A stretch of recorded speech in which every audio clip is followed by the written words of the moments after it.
पाक फ़ौज ने हमारे लिए इधर एक रहाइश पजीर हॉस्टल बनाए हैं, जिस पर हम पाक फ़ौज और हुकूमत पाकिस्तान की बहुत ज़्यादा मशहूर हैं।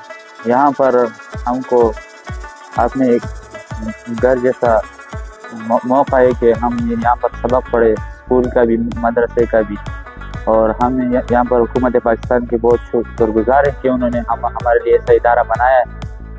और पाक फौज के भी हम बहुत शुक्रगुजार हैं कि हमको ऐसा माहौल फराहम किया है कि हम यहाँ पर सबक पढ़ते हैं।